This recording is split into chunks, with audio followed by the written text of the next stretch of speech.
Have you ever felt like there's something vast and infinite within you, yet somehow you find yourself trapped in patterns of fear, doubt, and limitation? What if the very thing that's supposed to protect you, your ego, is actually the prison keeper of your soul's magnificent potential? Today, we're diving deep into one of the most profound spiritual truths that renowned psychiatrist and past life regression therapist Weiss has shared with millions around the world. This isn't just another spiritual concept to ponder. This is a revelation that can completely transform how you see yourself and your place in this universe. The soul that resides within each person is not just a small spark of consciousness. It's an immense, boundless essence that transcends time, space, and physical limitations.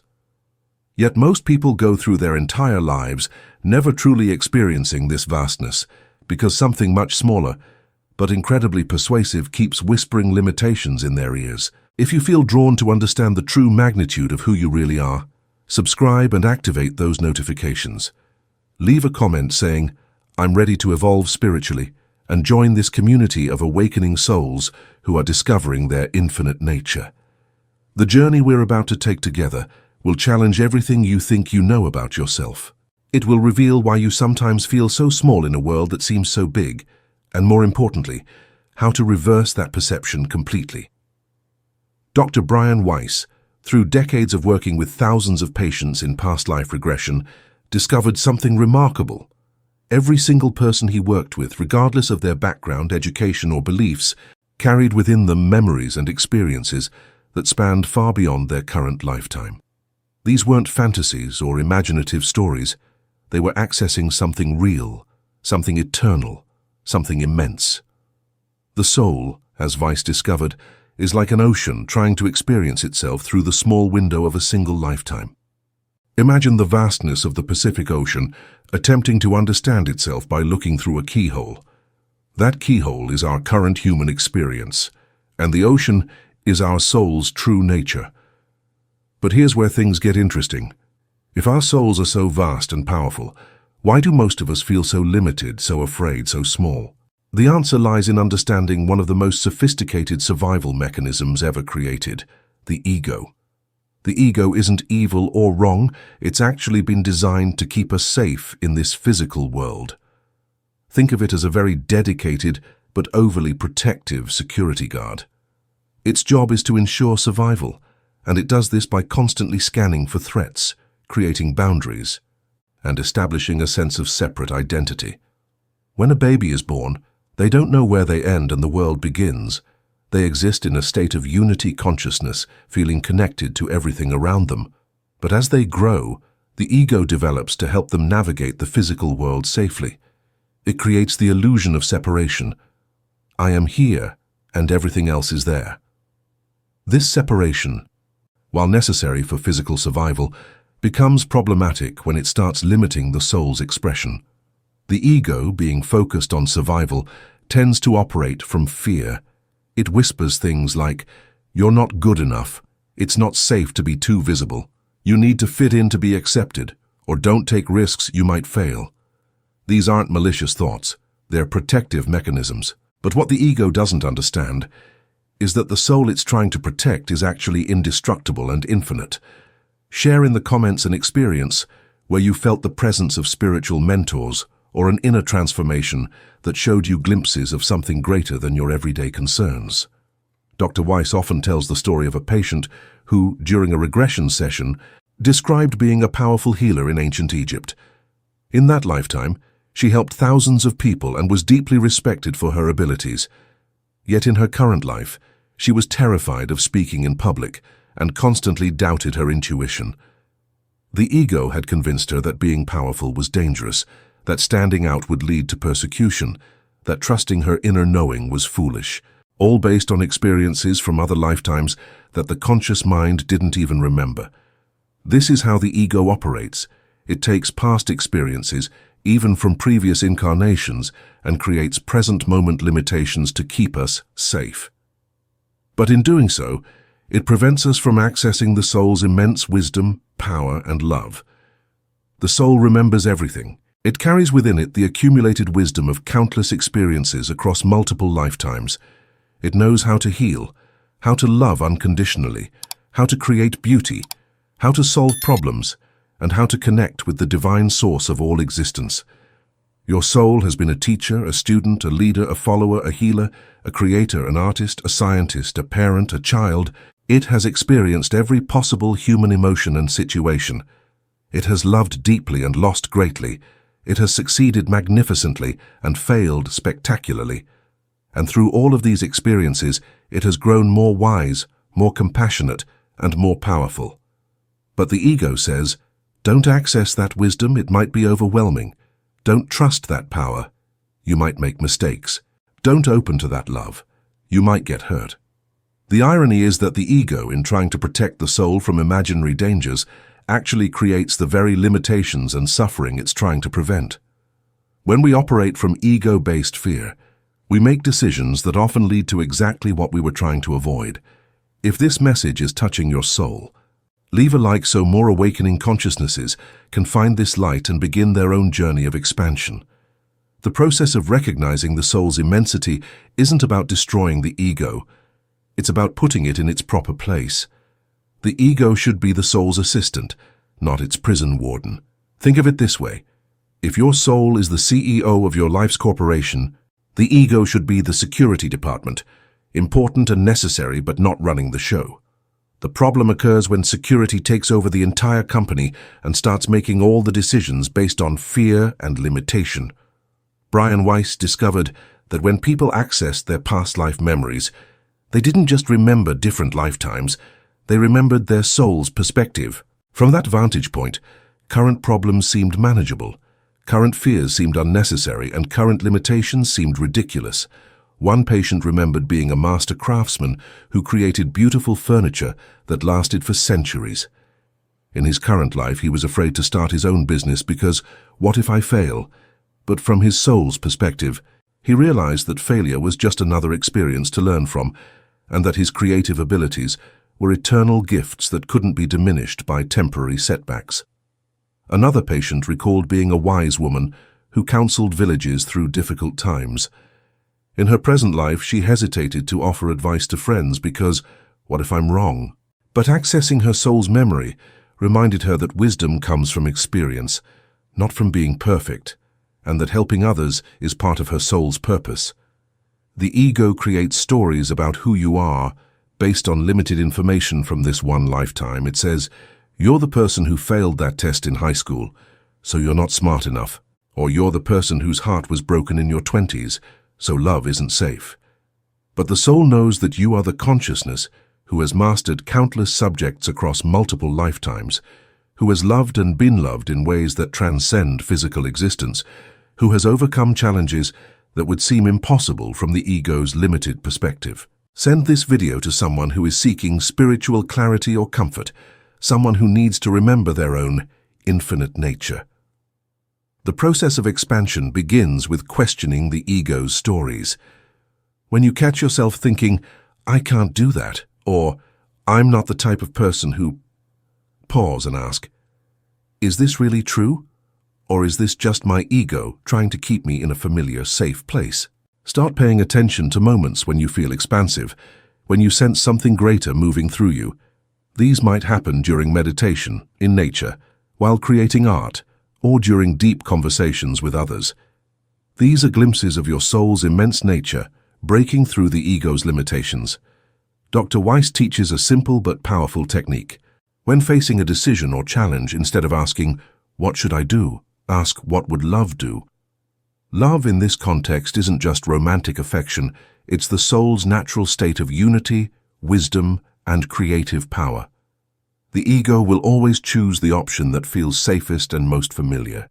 The soul will choose the option that serves the highest good and allows for the greatest growth and expression. This doesn't mean being reckless or ignoring practical considerations.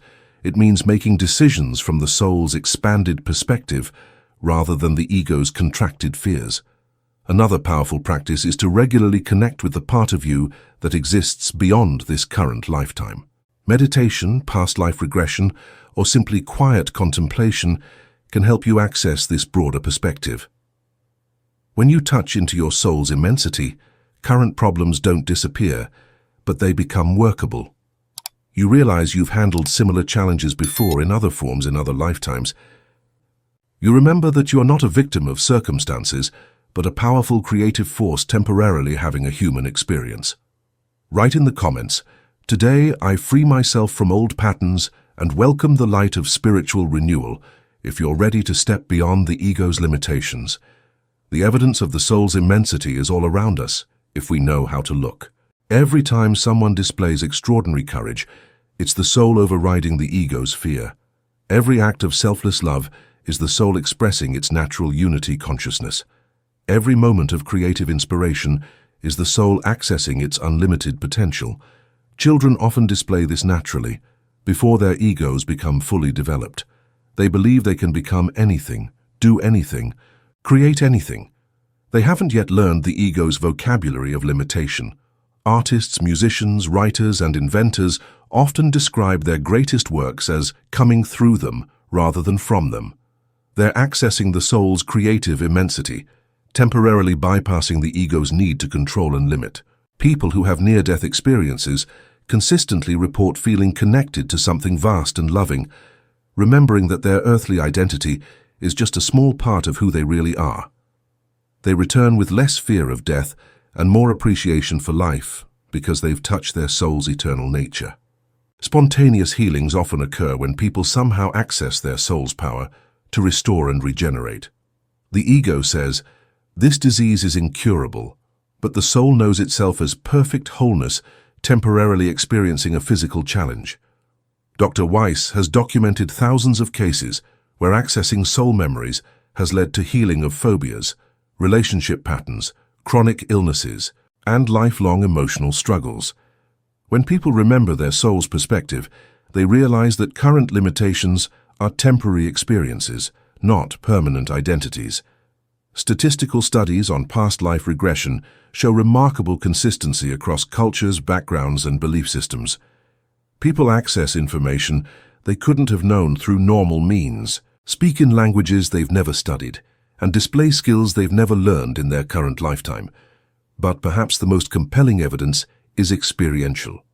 When someone truly touches their soul's immensity, even for a moment, they're changed.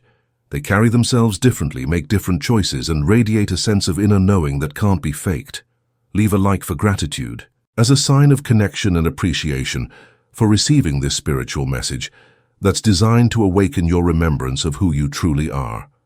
So how do we practically live from this understanding? How do we honor both the soul's immensity and the ego's protective function without letting limitations run our lives?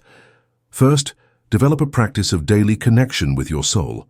This might be meditation, prayer, journaling, time in nature, or any activity that helps you feel connected to something greater than your daily concerns. Second, when the ego presents a limitation, thank it for trying to protect you, then ask your soul for a broader perspective. Thank you, ego, for wanting to keep me safe. Soul, how do you see this situation? Third, make choices that allow for expansion rather than contraction. This doesn't mean always taking the biggest risk, but rather choosing options that feel alive and growth-oriented rather than fear-based and restrictive.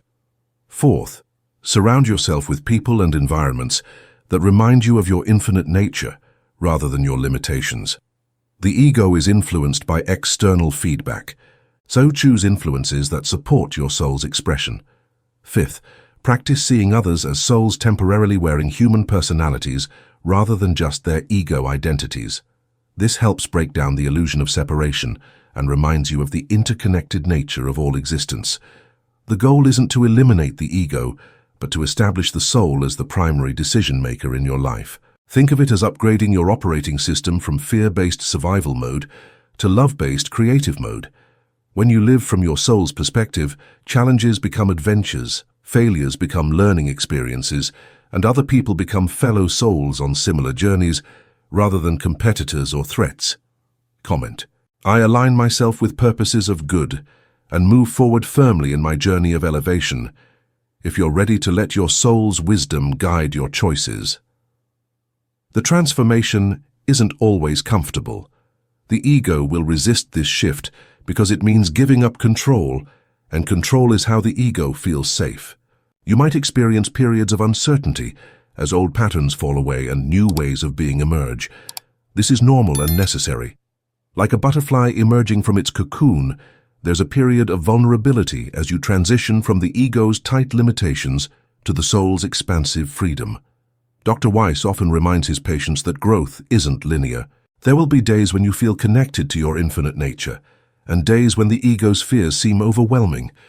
This is part of the human experience. The key is to be patient and compassionate with yourself during this process. Remember that you're not just healing this lifetime's limitations. You're often working through patterns that have accumulated across multiple incarnations. Some people worry that if they let go of ego limitations, they'll become irresponsible or lose their drive to achieve. But the opposite is actually true. When you operate from the soul's immensity, you become more effective, not less. The soul's natural state includes qualities like wisdom, creativity, love, and purposeful action. When these guide your choices instead of fear and limitation, you make better decisions and create more meaningful results. You also become more authentic. Instead of trying to be who you think you should be or who others expect you to be, you start expressing who you actually are at the soul level. This authenticity is magnetic and powerful in ways that ego-based personas can never achieve. The ripple effects extend far beyond your personal life. When you live from your soul's immensity, you give others permission to do the same. Your expanded presence reminds them of their own infinite nature. This is how spiritual awakening spreads, not through preaching or convincing, but through embodying the truth of what's possible when someone stops limiting themselves to the ego's narrow perspective. Your children, if you have them, will grow up seeing an example of someone who lives from their soul, rather than their fears. Your relationships will deepen because you're bringing your authentic self rather than a protective persona.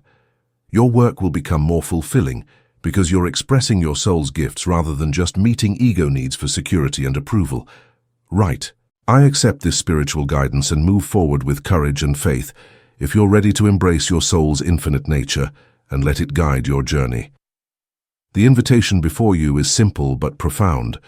Remember who you really are, not just the personality navigating this current lifetime, but the immense, eternal, infinitely creative soul that you've always been. Your ego has done its job of helping you survive and navigate the physical world. Now it's time to let your soul take the lead in creating a life that reflects your true magnitude. This isn't about perfection or never feeling afraid. It's about making the soul your primary guidance system while honoring the ego as a useful tool rather than letting it be your master. Every moment offers a choice. Will you respond from the ego's limitations or the soul's immensity? Will you choose the familiar safety of contraction or the unknown adventure of expansion? The world needs what your soul has to offer. The unique combination of gifts, wisdom, and love that you carry has never existed before and will never exist again in quite the same way. When you hide these gifts behind ego limitations, everyone loses. When you let them shine through your authentic expression, everyone benefits. You are not just a drop in the ocean, you are the ocean in a drop. You are not just a spark of the divine, you are the divine experiencing itself through the beautiful uniqueness of your individual perspective. The time has come to stop playing small, to stop pretending that you're limited, to stop believing the ego's protective but restrictive stories about who you can be and what you can do. Your soul is calling you home to your true nature. It's been patient, waiting through all the years of ego-based living, but it's ready for you to remember and reclaim your immense heritage. The journey begins with a single step: the willingness to question whether the limitations you've accepted as true are really true at all. Brian Weiss has shown us through